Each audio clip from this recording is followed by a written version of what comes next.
Assalamualaikum warahmatullahi wabarakatuh. Perkenalkan, kami dari kelompok 8. Perkenalkan, nama saya Raffi. Saya Meli Rahmawati. Saya Febriati. Nah, di sini kami akan membahas tentang topik yang sangat penting, yaitu konflik perolehan dan pelepasan aset tetap.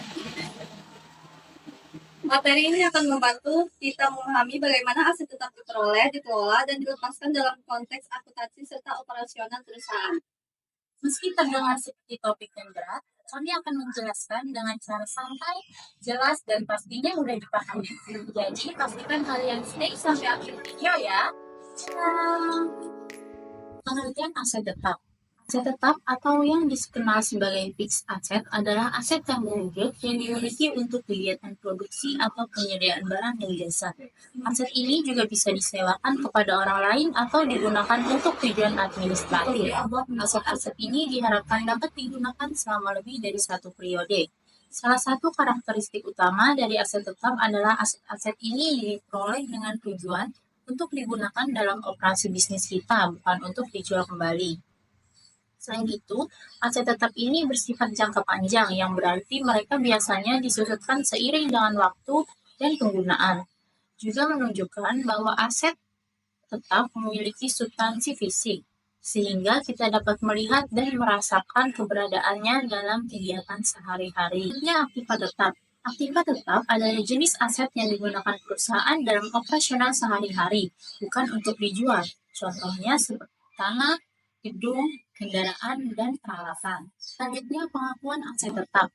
Menurut PSAP nomor 07, untuk sebuah aset dapat diakui sebagai aset tetap, ada beberapa kriteria penting yang harus dipenuhi. Pertama, aset tersebut harus berwujud dan memiliki masa manfaat lebih dari 12 bulan. Selanjutnya, biaya perolehan. Perolehan aset tersebut juga harus dapat diukur secara andal. Selain itu, perlu diingat bahwa aset tetap ini tidak dimaksudkan untuk dijual dalam operasi normal perusahaan. Sebaliknya, aset ini harus diperoleh untuk dibangun dengan tujuan untuk digunakan dalam kegiatan operasional kita. Dalam pengukuran aset tetap dilakukan berdasarkan biaya perolehan yang mencakup jumlah kas yang dibayarkan, nilai wajar imbalan yang diberikan, serta biaya tambahan yang diperlukan untuk menyiapkan aset tetap hingga siap digunakan. Jika biaya perolehan tidak dapat ditentukan, maka nilai wajar menjadi alternatif utama. Dalam praktik akuntansi, pendekatan ini memberikan transparansi dalam mencatat nilai ekonomis aset tetap yang dimiliki perusahaan. Berikutnya, perolehan aset tetap. Kebanyakan perusahaan cenderung menggunakan biaya historis sebagai acuan dalam menilai aset tetap mereka. Biasanya ada beberapa biaya yang dilaporkan sebagai bagian dari aset tetap ini. Pertama, kita punya harga pembelian yang mencakup berbagai hal seperti biaya impor, pajak yang tidak bisa dikembalikan, serta diskon perdagangan dan rabat yang mungkin diterima. Kedua, ada biaya tambahan yang perlu diperhitungkan, yaitu biaya yang dikeluarkan untuk mengangkut aset ke lokasi dan mempersiapkan aset tersebut agar siap digunakan sesuai dengan tujuan perusahaan. Biaya perolehan tanah, harga pembelian, biaya legal, biaya yang dikeluarkan dalam mengelola tanah, hak gadai, hipotek atau kesusitaan atas properti, umumnya tanah merupakan bagian dari aset tetap. Namun, jika tujuan utama dari memperoleh dan memiliki tanah adalah spekulatif, maka perusahaan lebih tepat mengklasifikasikan tanah tersebut sebagai investasi. Jika perusahaan properti memiliki tanah untuk dijual kembali, maka perusahaan harus mengklasifikasikan tanah sebagai persediaan. Biaya perolehan bangunan, bahan baku, tenaga kerja, overhead, biaya jasa, profesional, dan izin bangunan. Biaya perolehan peralatan, peralatan transportasi, peralatan kantor, mesin, perabotan, perlengkapan, peralatan pabrik, dan aset tetap sejenis dibangun sendiri. Yang pertama, menetapkan seluruh dari overhead ke proses konstruksi.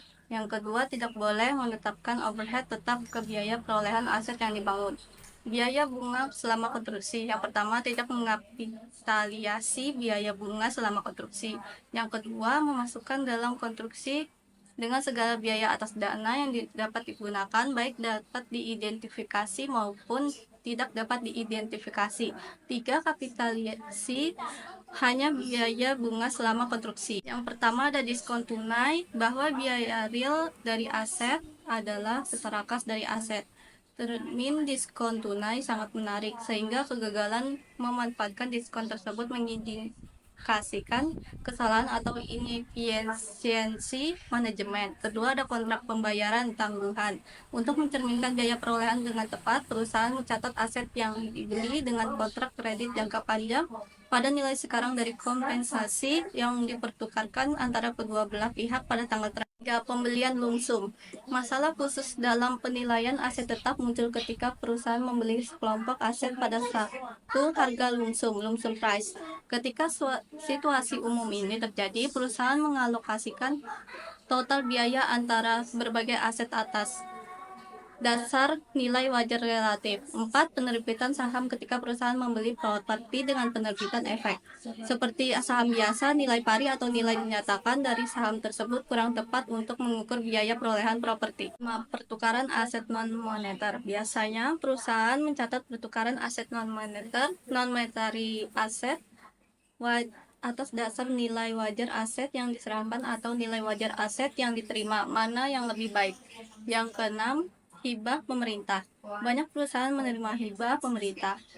Hibah pemerintah government grants merupakan bantuan yang diterima dari pemerintah dalam bentuk pengalihan sumber daya kepada perusahaan dengan imbal hasil kepatuhan terhadap syarat tertentu di masa lalu atau masa depan yang berkaitan dengan aktivitas operasi perusahaan. Setiap penambahan aset tetap dikapitalisasi karena menghasilkan aset baru tanpa masalah akuntansi yang signifikan. 2. Perbaikan dan pergantian. Perbaikan improvement, substitusi aset dengan kualitas lebih baik, seperti menggantikan lantai kayu dengan lantai beton. Pergantian, substitusi aset serupa, misalnya menggantikan lantai kayu dengan lantai kayu. Pengaturan ulang dan reorganisasi. Biaya reorganisasi aset tidak dikapitalisasi setelah aset siap digunakan, melainkan dicatat sebagai beban langsung. Keempat, perbaikan. Perbaikan biasa untuk menjaga aset tetap beroperasi dibebankan sebagai biaya pada periode terjadi perbaikan besar. Biaya seperti overhaul dikapitalisasi sebagai komponen terpisah dan disusutkan sesuai umur manfaat. Penjualan aset tetap. Penyusutan dihitung hingga tanggal penjualan. Contoh, mesin seharga 18.000 dijual 7.000 di tengah tahun ke-10. Akumulasi penyusutan mencapai 11.400 menghasilkan nilai buku dengan harga 6.600. Penjualan aset tetap penyusutan dihitung hingga tanggal penjualan. Contoh, mesin seharga 18.000 dijual 7.000 di tengah tahun ke-10. Akumulasi penyusutan mencapai 11.400 menghasilkan nilai buku 6.600 dengan harga jual 7.000. Keuntungan tercatat angka presis. Rumus. Penyusutan prorata hingga tanggal penjualan. Nilai buku sama dengan harga perolehan dikurangi akumulasi penyusutan.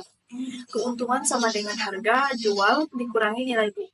Paksaan terjadi ketika aset dilepaskan akibat kejadian tertentu seperti kebakaran, banjir, pencurian, atau penggusuran. Contohnya, Kanal Transportasi Corp terpaksa menjual pabriknya yang berdiri di lahan yang akan digunakan untuk proyek jalan tol. Setelah lama menolak penawaran pemerintah, akhirnya pemerintah menggunakan hak paksa melalui pengadilan. Kamal menerima kompensasi sebesar 500.000 jauh lebih tinggi dari nilai buku aset sebesar 200.000. Perhitungan ini berasal dari biaya perolehan 400.000 dikurangi akumulasi penyusutan 200.000. Transaksi ini mencatat keuntungan sebesar 300.000. Jurnal akuntansi. Kas dengan nominal 500.000 di debit, akumulasi penyusutan dengan nominal 200.000 di debit. Aset tetap dengan nominal 400.000 di kredit, keuntungan pelepasan aset tetap dengan nominal 300.000 di kredit. Kasus ini menunjukkan bagaimana konversi paksaan dapat berdampak signifikan pada laporan keuangan perusahaan. Terima kasih sudah menonton video kami sampai akhir. Jika materi yang kami sampaikan bermanfaat, Jangan lupa like, komen, dan subscribe di channel ini. Ingat, ilmu itu seperti cahaya.